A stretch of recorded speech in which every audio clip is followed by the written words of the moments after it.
नमस्कार। विचार एक नई सोच के सभी दर्शकों का मैं हार्दिक स्वागत करता हूं। आज विचार एक नई सोच अपने शैक्षिक उच्च शिक्षा प्रोग्राम में, जो कि उत्तराखंड के दूर दराज क्षेत्रों के गरीब बच्चों को एजुकेशन देने का काम कर रहे हैं, हरिद्वार के बादराबाद क्षेत्र में स्थित केयर कॉलेज।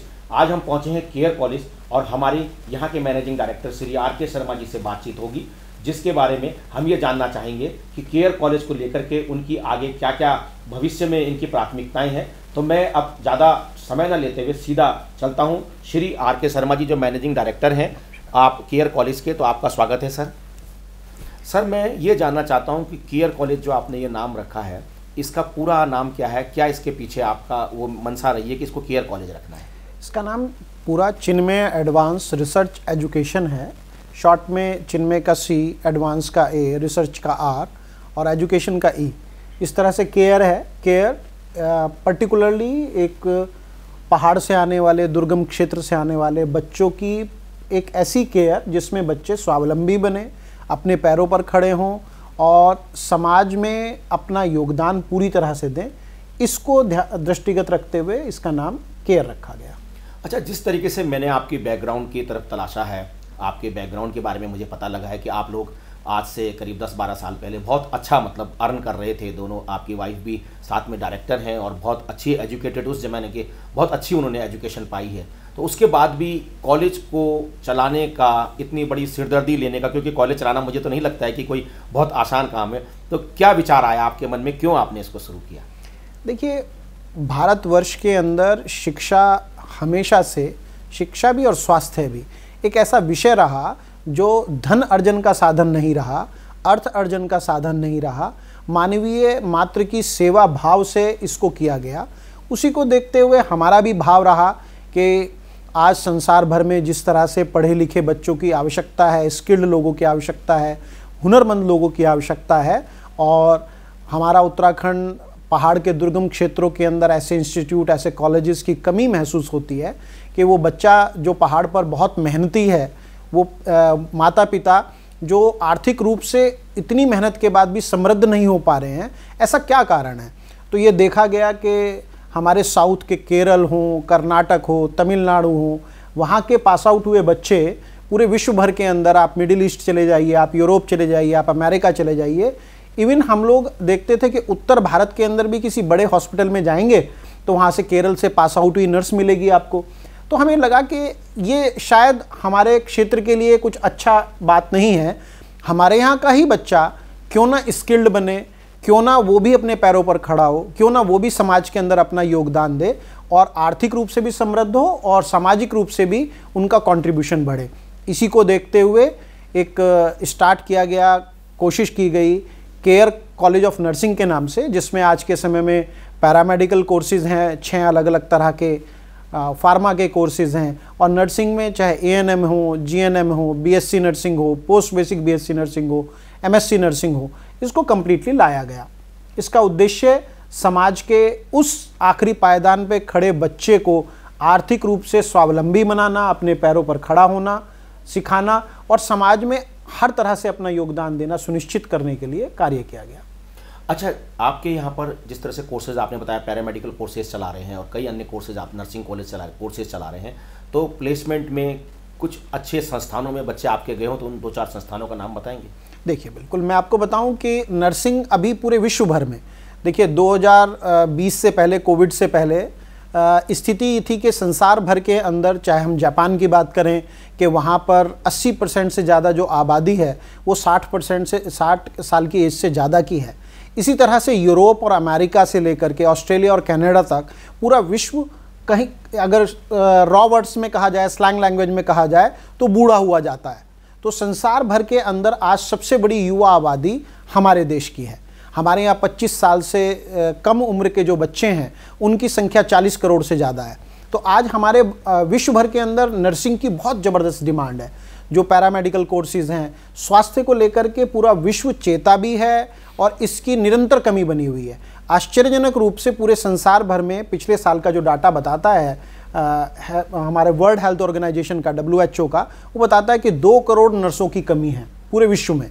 तो हमारे यहाँ से पास आउट हुए बच्चे, खुशी की बात क्या है कि भारत में जितने भी बड़े एनसीआर रीजन से लेकर भारतवर्ष में जितने बड़े हॉस्पिटल्स हैं, चाहे हम मेदांता की बात करें, जेपी हॉस्पिटल्स नोएडा की बात करें, max super speciality hospitals Delhi की बात करें, एम्स की बात करें, हमारे चाहे दिल्ली एम्स में हो, चाहे ऋषिकेश एम्स में हो, एम्स के जितने बड़े संस्थान हैं इनमें सभी पास आउट हुए बच्चे कार्यरत हैं। और सबसे खुशी की बात क्या है कि पिछले वर्ष के हमारे 2022 के और 21 के जितने भी पास आउट हुए बच्चे थे बीएससी नर्सिंग के, वो सबके सब गवर्नमेंट में कंज्यूम हो गए हैं, डायरेक्ट रिक्रूट कर लिए गए हैं सीएचओ पोस्ट पर। और क्योंकि पूरे विश्व भर के साथ साथ भारत भी स्वास्थ्य को लेकर के काफ़ी काम कर रहा है, तो आज कोई भी एक भी बच्चा हमारे यहाँ से पास आउट हुआ ऐसा नहीं है जिसके पास 4-4, 5-5, 6-6 जगह से जॉब के ऑफर नहीं है। अच्छा, मेरा ये मानना पूछना है आपसे कि केयर कॉलेज उत्तराखंड में उत्तराखंड के गरीब बच्चों के भविष्य के हित में किस तरीके से काम करता है?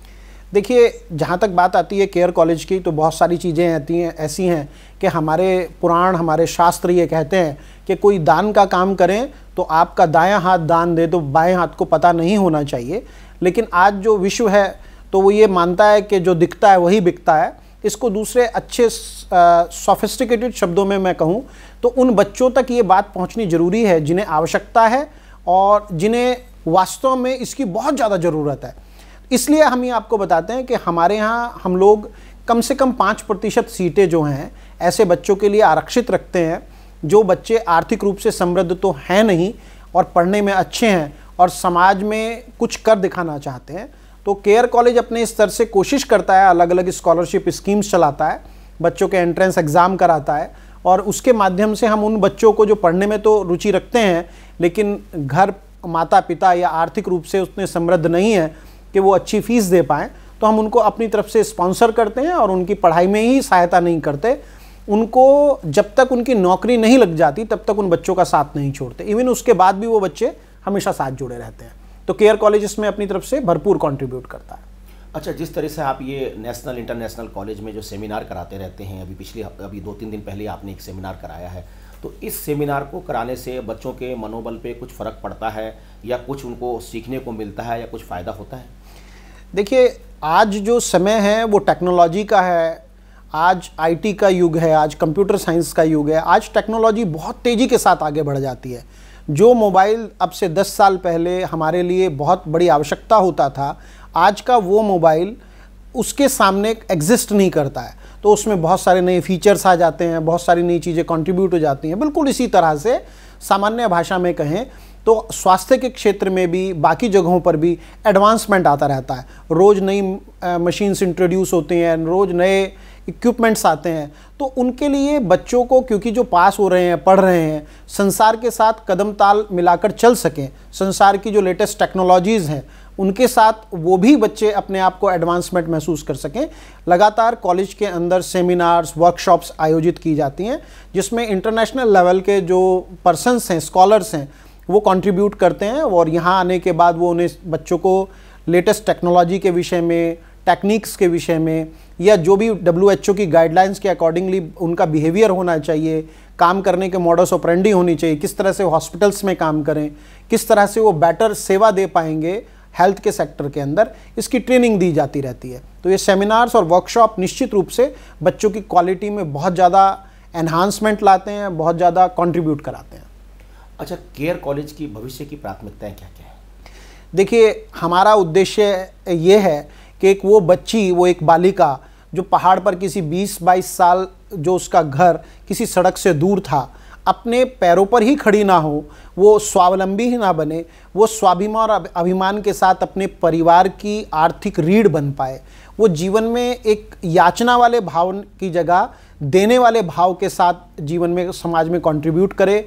हमारी महिलाएं, हमारी कन्याएं हमारी शक्ति हैं, हमारा बल है। हमारे समाज का भी जो आर्थिक रूप से जब वो समृद्ध होते हैं तो समाज समृद्ध होता है, हमारी संस्कृति समृद्ध होती है, हमारा सिस्टम उसमें अपने आप में शक्तिशाली बनता है।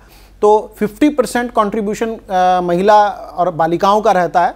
तो हमारा ये केयर कॉलेज का एक अपना उद्देश्य रहा है कि हम अपनी बालिकाओं को इतना सशक्त बनाएं कि वो ये ना कहें कि हम किसी पर निर्भर हों, हम किसी से आवश्यकताओं की ज़रूरत के लिए हाथ फैलाएं। वो इस स्थिति में आए कि वो अपने परिवार को, अपने समाज को, अपने प्रदेश को इतना आर्थिक रूप से स्वावलंबी बना पाएं कि कल को बाकी लोग उनसे अपेक्षा करें कि वो उनकी सहायता करें। बहुत बहुत धन्यवाद शर्मा जी। आपने देखा श्री आर के शर्मा जी केयर कॉलेज के मैनेजिंग डायरेक्टर हमारे साथ थे। उनकी प्राथमिकताएं उत्तराखंड के सुदूर गांव में जो महिला या जो गरीब बच्चे या गरीब परिवार हैं, जो एक बड़े यूनिवर्सिटी का, बड़े कॉलेज का सपना नहीं देख सकते हैं, पर उसी लेवल की एजुकेशन और उच्च क्षमताओं के साथ और अच्छी प्लेसमेंट, जब तक उसकी प्लेसमेंट नहीं होती है उसकी पूरी जिम्मेदारी उठाते हैं और केयर कॉलेज को विचार एक नई सोच अपनी शुभकामनाएं प्रेषित करते हैं। बच्चों के भविष्य के प्रति इतने चिंतनशील श्री आर के शर्मा जी को हमारी शुभकामनाएं हैं कि आपका केयर कॉलेज दिन प्रतिदिन गरीब बच्चों को उत्तराखंड के कोने में जो बेरोजगारी का जो शराब एक लगा हुआ है कि बेरोजगार है वो बच्चे स्वावलंबी बनते हैं। आज इनके यहाँ के बच्चे, इंस्टीट्यूट के बच्चे एम्स में जाते हैं, बच्चे इनके जेपी में जाते हैं, बच्चे मैक्स में जाते हैं, बच्चे मेदांता में जाते हैं, बच्चे विदेशों में भी जाते हैं। तो मैं इसी के साथ अपनी शुभकामनाएं श्री आर के शर्मा जी और केयर कॉलेज को प्रदान करता हूँ। धन्यवाद।